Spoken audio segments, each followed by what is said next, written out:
Welcome back to the PFC Podcast. The views and opinions you are about to hear are the speakers and do not necessarily reflect those of anyone else. Now on to the podcast. Hi, my name is Dennis Price. I'm the founder and CEO of Heroes for Humanity, the nonprofit. We're continuing to allocate a few teams here in North Carolina to continue our 2-month obligation to serve in the community. However, Florida did just get hit. We had guys, boots on the deck, from day one who were embedded in Florida in the northern counties and northern states who activated immediately once the storm hit. They've been doing search and rescue, providing humanitarian aid and medical assistance, and ultimately going out there and trying to help people. And we just ask to keep us in your prayers, and please continue to provide any kind of donations, monetary and or volunteer, and help us support in any kind of way we can. And make sure that you please pray for the families in North Carolina and who got hit by both hurricanes, and for our families, to include all of our volunteers. I thank you so much for all the support. Thank you. This is welcome to the PFC Podcast. This is Dennis, and today I'm with Dennis Price. How are you doing today? Good. How are you? I'm doing very well. And the reason why I brought you on is Heroes for Humanity is one of the nonprofits helping with the relief effort from Hurricane Helene in Western North Carolina, and I would really like to talk to you about how that's been going and what plans are going forward. So just kicking off, would you mind telling us kind of that initial experience?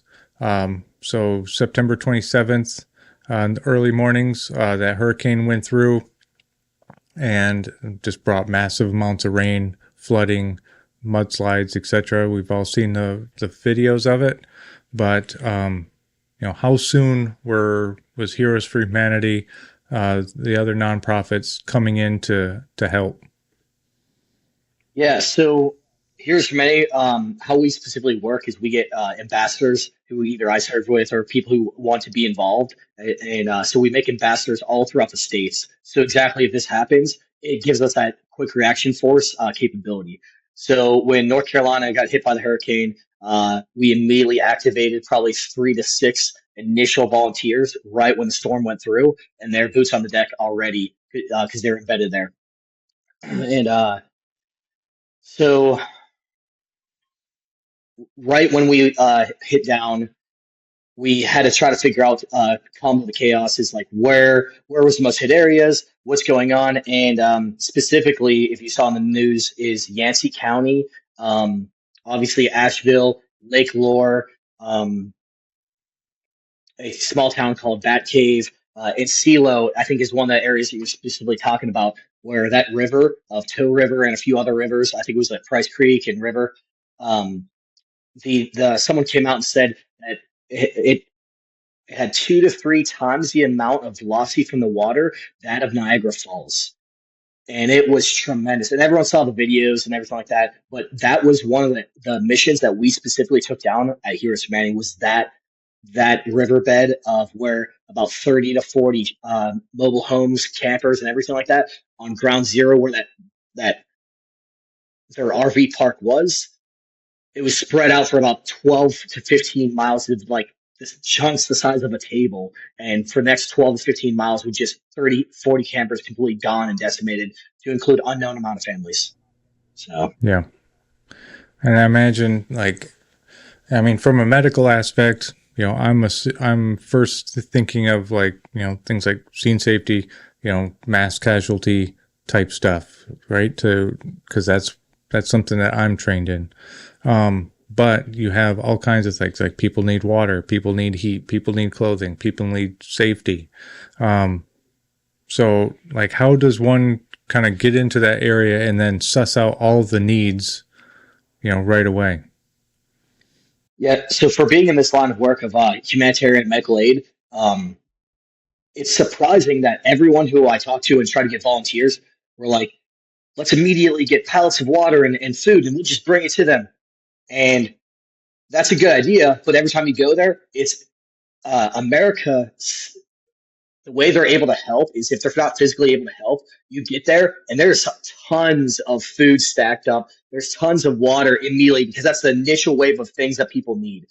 which was awesome to see, like quickly, very quickly. I mean, in a matter of a day or so, almost every local fire department was set up as like a local point to get medications, food, water, warmth, generators, and a whole bunch of other stuff.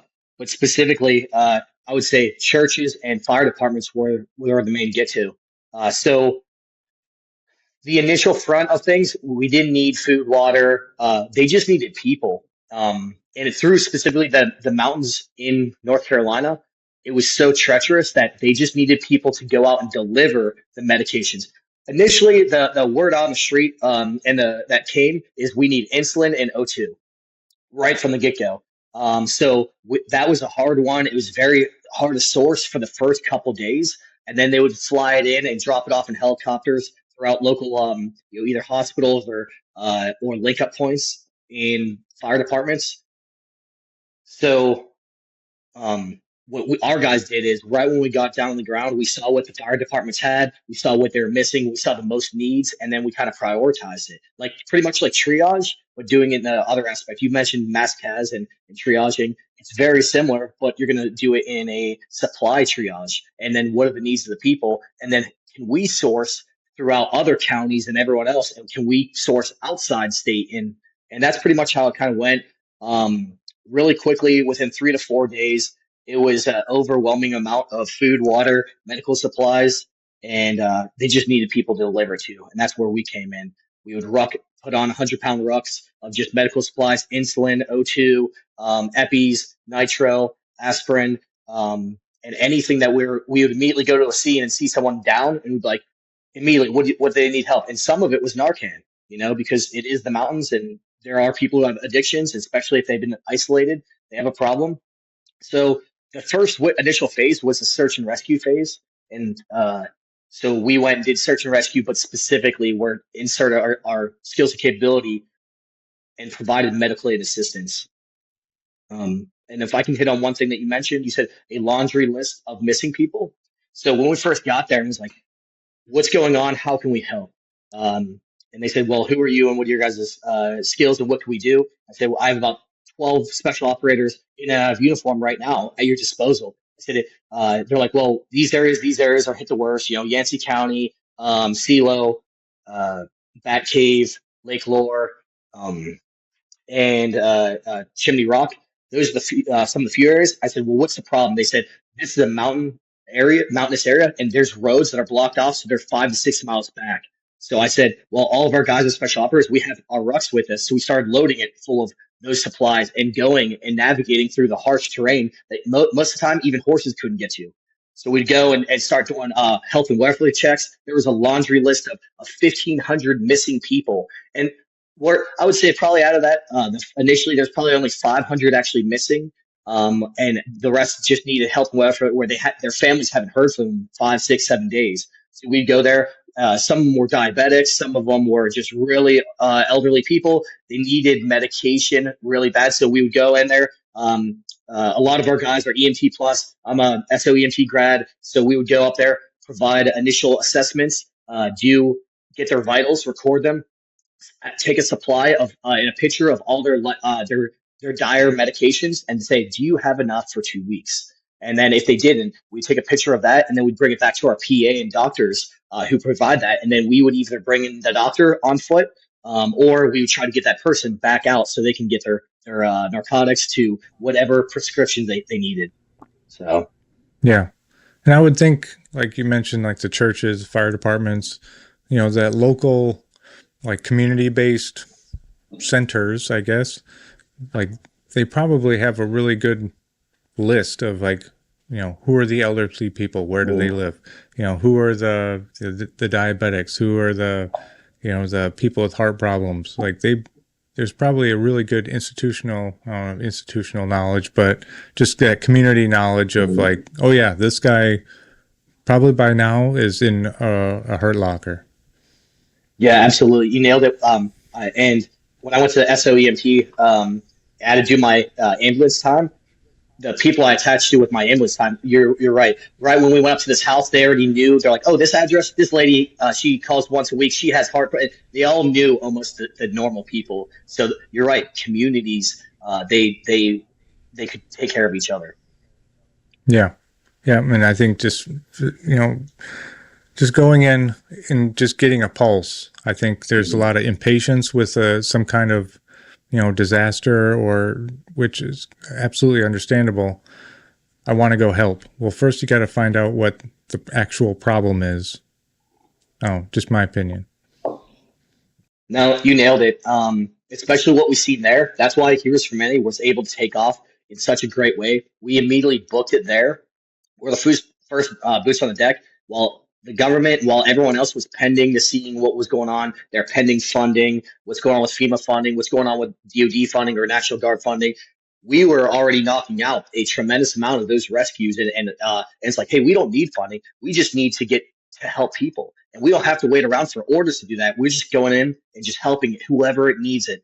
And while eventually, as that slowly came, where officials in the North Carolina administration came down and said, we can't help that we're waiting around, and however budgets happen. I don't want to get into that with like FEMA dollars to whatever dollars, but they pretty much came down and said, hey, we're going to find out what nonprofits are on the ground, who's doing what, and then we want to embed a liaison into their command center, and that we will make a hybrid task force of nonprofits, NGOs, and other companies who are actually out there doing it, who are in uniform and out of uniform guys, all in one big hybrid task force. And we're like, they only can activate a certain amount of DoD units or North Carolina Guard units. So they activated some of those. They're got volunteer guys out of uniform volunteering. There are a lot of nonprofits. And then we were selected as one of the first 3 hybrid task forces to lead the front on it. And we had about 10 to 12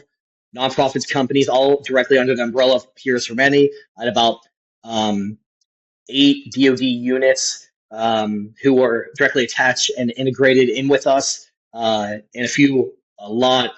an overwhelming amount of special operators in and out of uniform and integrated with us too. And we were able to take down pretty much from Yancey County, center of the state, all the way south to Asheville, as close as we could to in Chimney Rock and Lake Lore, and all the way around. And a few other nonprofits. I don't really want to say who they are, just because I'm not sure how comfortable they are, but they were up north in Boone and Banner Elk, and we just started taking it down and helping people. Yeah, perfect. I mean, once you start, it's just like we learned about in school, right? You have a small party, they go, they find out what's going on, they make your connections, and then the main force comes in and utilizes those connections to, more fully support what's going on. Mm. Yeah, right. Absolutely. So now, FEMA's coming in, active duty Army, more government sources or sources of help, infrastructure, etc., supplies.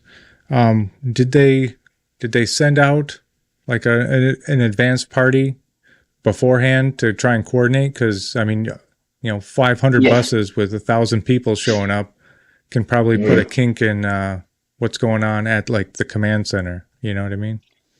Yeah, they did a pretty good job of by the North Carolina officials who did that idea of integrating with us. They were able to get a finger on the pulse the whole time and saying, okay, who's out there, who's doing what, and they're able to do that while they're pending funding, while they're pending legal authorities, they're pending all this other stuff, and everyone's just eager to go and help support.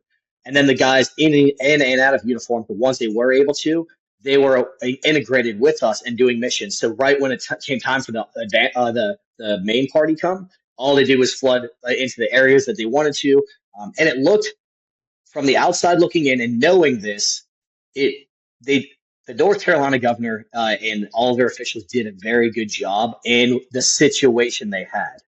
I liked how it all happened, as in that he was able to maneuver what they had to deal with when funding fell through, when FEMA fell through, when state funds fell through, and they couldn't activate the whole military. He he made a good, decisive decision that was best able to help people, and he got it done. And he made that, like I said, like a hybrid task force, and it was a proof of concept that I think is going to start being used for now on across multiple states.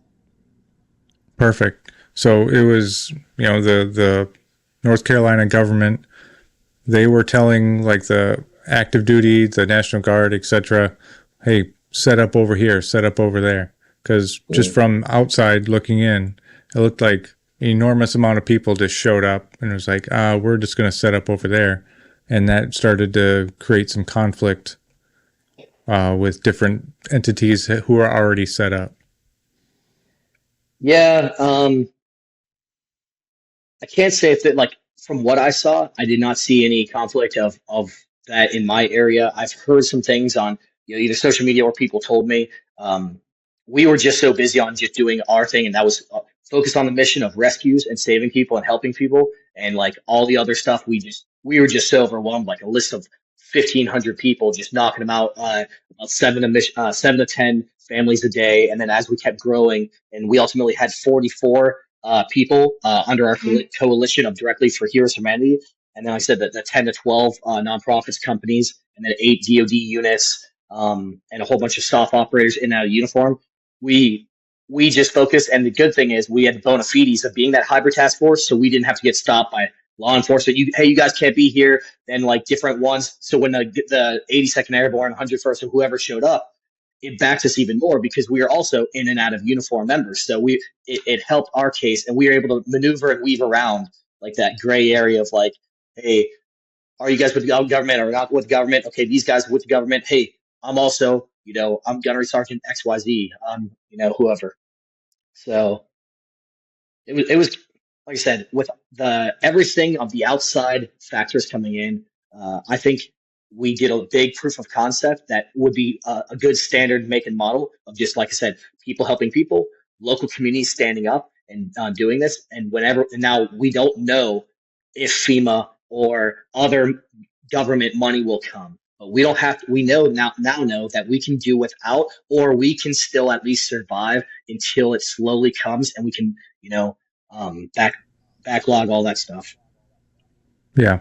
I think people have a false expectation of the government. It's a massive entity, and sometimes those wheels spin pretty slow. But once it does, it can definitely work really well. Now, whenever you're putting especially after some kind of disaster, people's needs start kind of overcoming maybe their better judgment or morals, and now they start thinking now security starts becoming an actual issue. We have more people coming in. That's going to add more kind of stress to the situation potentially. Like I said, from the outside looking in, it seems like, like we had that Black Hawk helicopter fly over the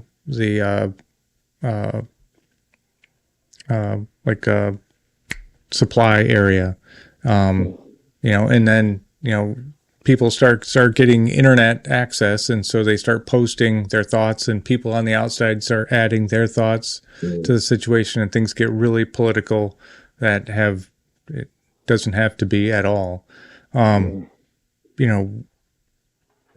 What did you see of that? I mean, it seems like everybody was trying to help, and now there's this added level of friction.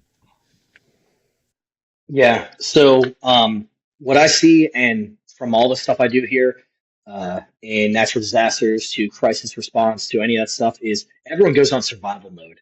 And that's why FEMA actually allots a decent amount of money. That's where a lot of private security contractors will come, and they'll get paid a generous amount just to have a guy stand there outside of Walmart with a gun just to looters, but FEMA allots a certain amount towards that. But all to say is that, like, people are on survival mode, and they're just, drowning people, drown others. And what you said, right when the internet came, everyone just started flooding the news with whatever might have been rumors or allegations, and then corruption and it's just stirring the pot. I try to stay out of all of that, just because I told you before.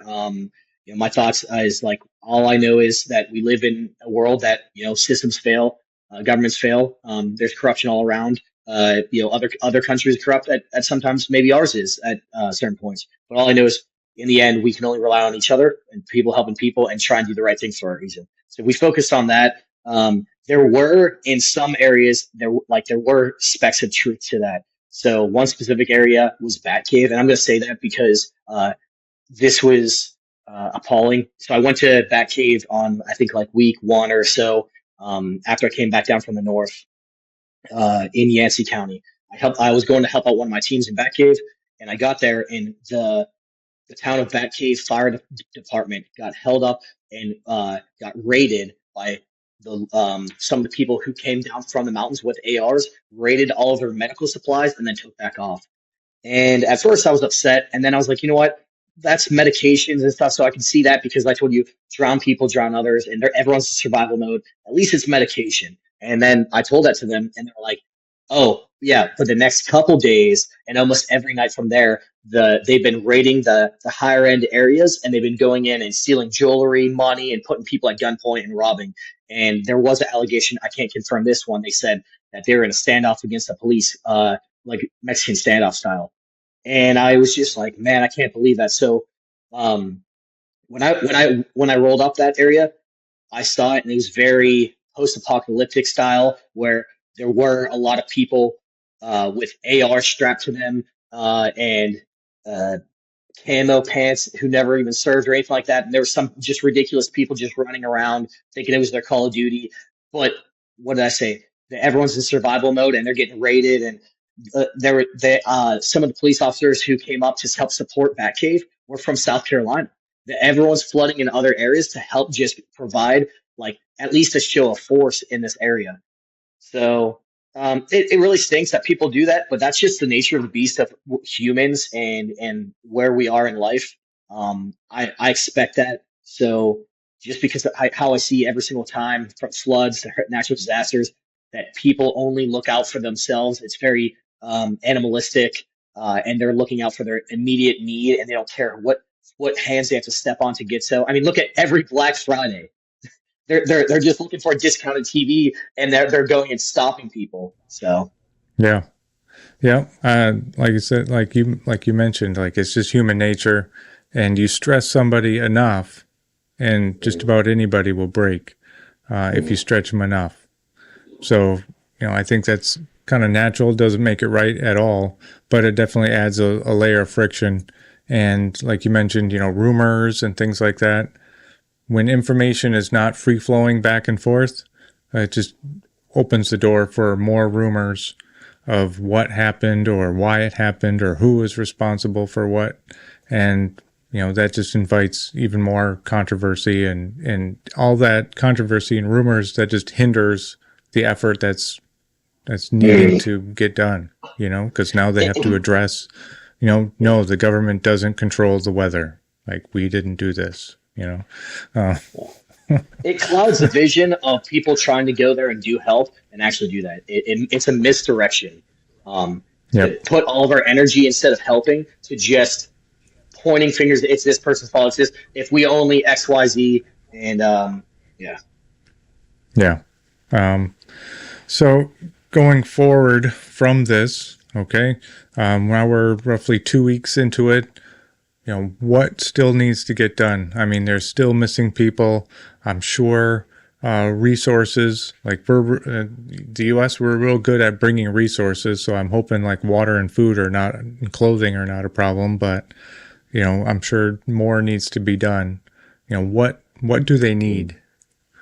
Yeah, so I actually just got out of a meeting earlier today, and you nailed it right on. And I think the news might be slightly covering it good. Hey, Game of Thrones style, winter is coming, and we need to do the same thing, like with water, food. I don't want to misspeak and say there's tons of it. So that'll keep coming because all the U.S. is pushing that. We are now starting to shift over for generators, for heating vents, and for blankets, warm clothes. And now here's what I briefed my team.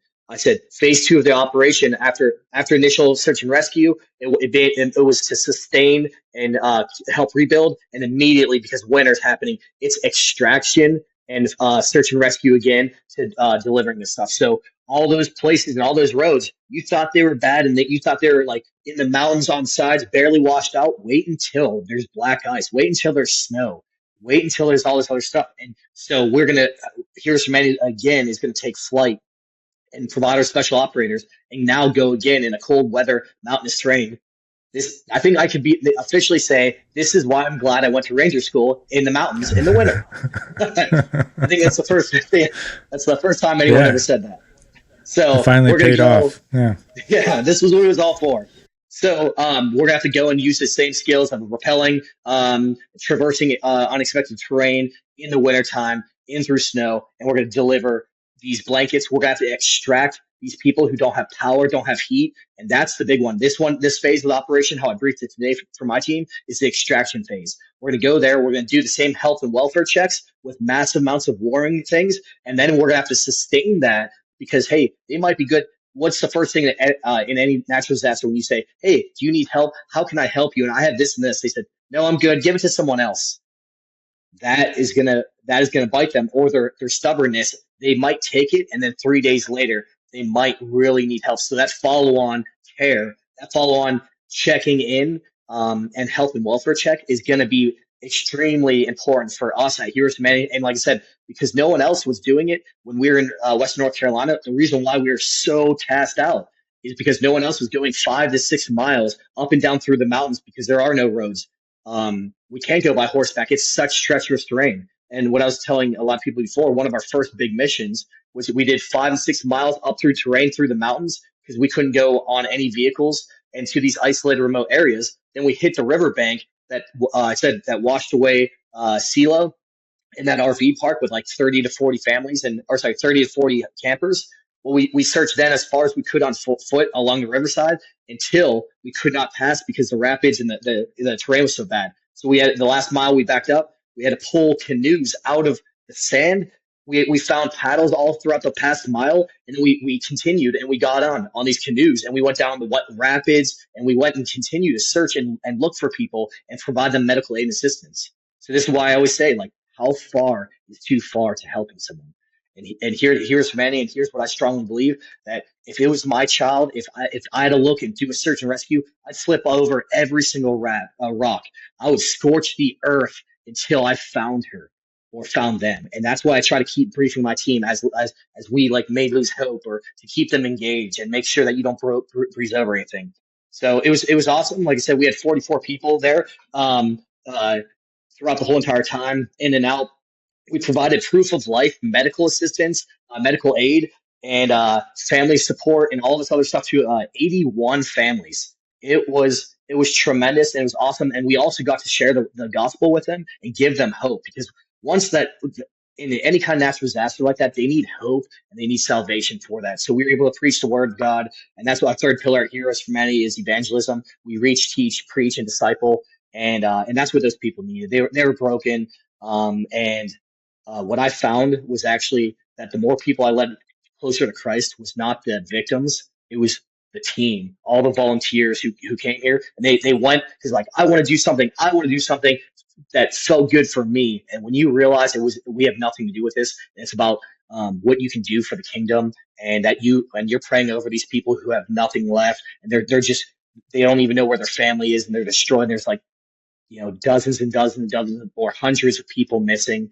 That's all you can do, is give them hope, give them faith, pray for them, and remind them what is true. We did 5 deliberate massive searches too. We had 3+ aircraft in the sky. That because our hybrid task force, we had 3 aircraft in the sky doing search and rescue. We had our special operations veterans in and out of uniform, and the riverbanks. We had a boat team and 5 dog teams separately with ISR, FLIR, and other drones that can lift up 100 pounds. And we had this massive coalition through Tow River from that point of impact on the ground zero all the way for the next 10 to 12 miles. And we gave all those families closure and said that because when you have a family person missing, you think that maybe they're still out there. What if they're still trapped? but the very least you could do is give them closure. And that's what we did. That 12-mile stretch was a 4-day mission, and all on foot through grueling terrain and everything like that. We searched like every foot, and we were able to get 10 hits from dogs, and we handed those spots 10 hits from our search and rescue dogs, cadaver dogs, 10 hits that we had to hand over to the FBI, and we were able to cross off a lot of people on our list. So God is good, and he was able to help us and utilize us as such. And we also validated 13 HLZs by actually touching down in the cliff faces. And we did a lot of aerial reconnaissance, and we said, hey, tomorrow's mission, this looks like an HLZ, this looks like a casualty collection points. If anyone gets a rolled ankle, snake bite, or anything, how can we get picked up? If we find remains, where can we get picked up at? And they went and verified 13 HLZ ones. And like I said, 10 dog hits, 5 deliberate searches of just that one big mission, and then 81 families that we provided proof of life, medical aid and assistance, and a whole bunch of other stuff, and preaching the word of God. So, yeah. I mean, were you finding many survivors? In the initial one, in the first couple ones, actually, I think I stopped counting on day 4 when we went through that list of 1,500 people. I stopped counting. In 4 days. We were able to find 61 people, and that was verifying, and that's including health and welfare checks. But they were just missing. They had no communication. Where were they? And maybe we went to their house. If they weren't at their house, we had to keep investigating. Did they go to their friends who actually went to this and that? So, but we were able to provide their families with closure because there was no cell phone for about 2 to 3 weeks. So we were able to find missing people, provide proof of life, do medical assistance, and then provide them with their medications and refills for that. So about, like I said, 61 people on our first 4 days, and that's when I stopped counting. So I was like, we're doing 7 to 10 missions a day and going out there. And yeah. Yeah. I imagine by now it's probably more of a recovery operation than anything else. And that was actually one of the saddest parts. I had to call some of my mentors and guidance because there was a really, really, really dark one that we had that we were personally involved with, and it was horrible. And through my mentors who were in similar fields in special operations and then did this on the outside, they understood what I was talking about, is that when you do stuff in combat and whenever you're surrounded by death in combat, that's over there. When you're talking about 30 to 40 mobile homes completely destroyed, you're talking about children, you're talking about all that stuff, all the families. And when you're finding remains, like it's just very, very somber. And I'm just glad that I was able to do it so that no one else had to. Because if you ever look at the second and third order of effects and psychological aspect of having to dig for a child to look for the remains while being draped over the mom's remains, like that's it. It was a lot. But that's why we're there, is that we've been tried and true through our whole lives, and if it was not us there to be there, it might be someone younger, and that we don't know what the later psychological and mental health effects from that. So that's why we as leaders bear the burden and have that experience to put us there and tap out them and know when.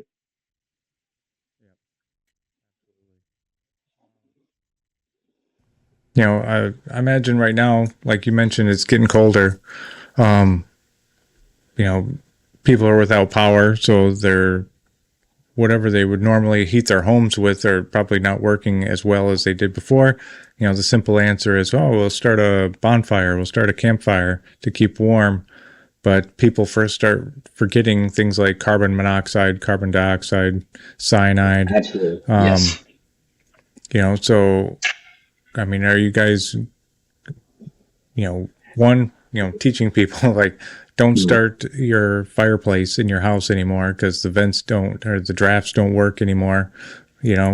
Everything has to be outside kind of thing. And, are you mentioned oxygen, but, other items for that? Yeah, so I'm glad you brought that up, and I want everyone to seriously push that information out to every last ear, because we had a handful of exactly that.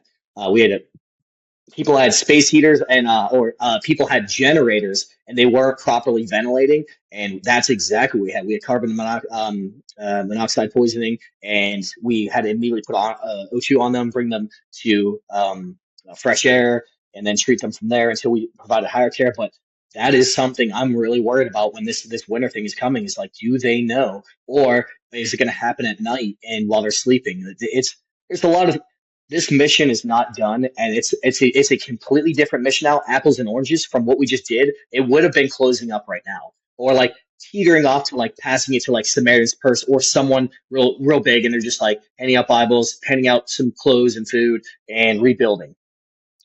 It's so early in it that's going on, and now winter's here. Like, this is going to be very big, and I can't stress it enough. So that's why we still have a big footprint in there. We're still running massive missions through there, and now we switched over officially today as we're gearing up all warming layers, all medical supplies from that, and going to get ready. We say, hey, no one's allowed to come up to this area unless you have a 4-wheel drive truck, not a 2-wheel drive truck. You'd think that was a common, a good assumption. No, and because, like I said, those roads and those mountains that like like I've been to some very hairy areas, but when you're looking down a cliff and you're going on the side, and that was just in the regular mountains. Wait until there's black ice. Wait until there's snow. Wait until there's all that stuff. Like, absolutely not.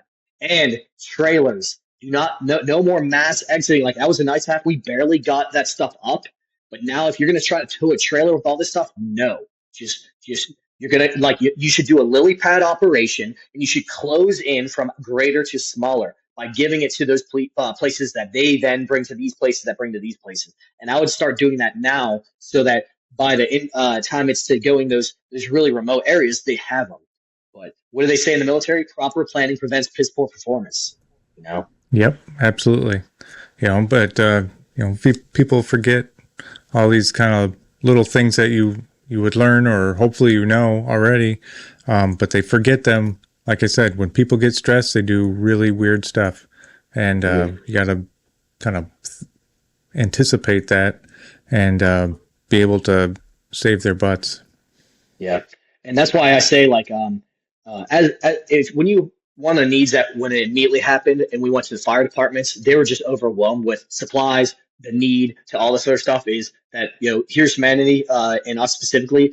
We covered down on the Afghan evacs. We covered down the Ukraine invasion. We covered down a lot of natural disasters. So we are able to go there and provide cool, calm, collective leadership to the chaos and be like, hey, what's going on here? And the police chief, the fire chiefs, they were like in the black, in the Cooper's color code. They were just like, and they were just taking so much information in that they didn't really know. And it's like, hey, show me what your assets are and show me where they are. And like immediately we started taking over, and they started directing us. And then we pretty much had access to that whole entire fire departments, everything in that whole Yancey County, from Burnsville all the way down to south to, like I said, to Asheville and east of Chimney Rock. And you give those people reassurance, and you start spitting off things that should be done, and not just commanding orders. You have teams who are immediately enacting, and they just fall right into place. So it was really awesome to see that. It was awesome to see that we were able to start that, but like some people just don't know, and they're just not ready for it. Yancey County and that whole area, they've never seen a storm that hit like this ever. So yeah. So people want to reach out and help, whether that be they're somewhat local and they physically want to go help, or just donation wise. Like, where would you point them towards? Yeah. So if you want to physically go and help, I would say go hit up these, bring warming layers, bring a lot of warming layers, generators, space heaters, properly vented ones, as well. Like I said, they're going to need gasoline. They're going to need that stuff. But generators, space heaters, and tons of warming layers and blankets. If people want to bring that, the saving's already done. The search and rescue's already done. Now we have to prepare for warming layers only. And then, as I said before, they're going to need a lot of people with a lot of 4-wheel drive trucks and chains to bring these people and start doing either dropping off health and welfare checks on people to see that. And then doing extractions, who people who are stuck for 2 to 3 days, they don't have it. Oh, and by the way, these people in the mountains or whoever are elderly, they can't even drive, and they want to leave, but they only have cars and they're snowed in. So how can they get their medicine? How can they? That's a whole phase that we're about to enter right now. And so I would say send the willing, and when you come to work, and when you come bring tons of supplies.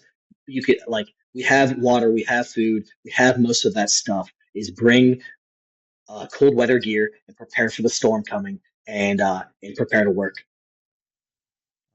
When you said how, yeah, when you said how to donate, when you said how to donate, I would say Heroes for Humanity has been taking the front on this, and we're gonna still continue to be here.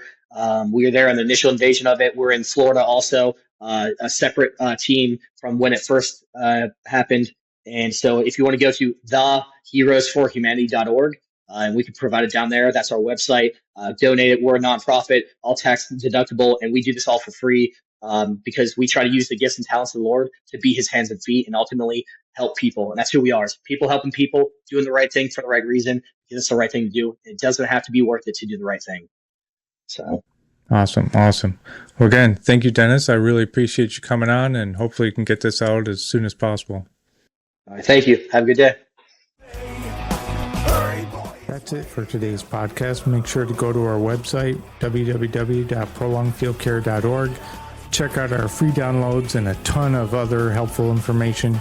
Grab a bag of our fresh roasted PFC coffee, links in the description below, and stay on the bleeding edge of combat and austere medicine.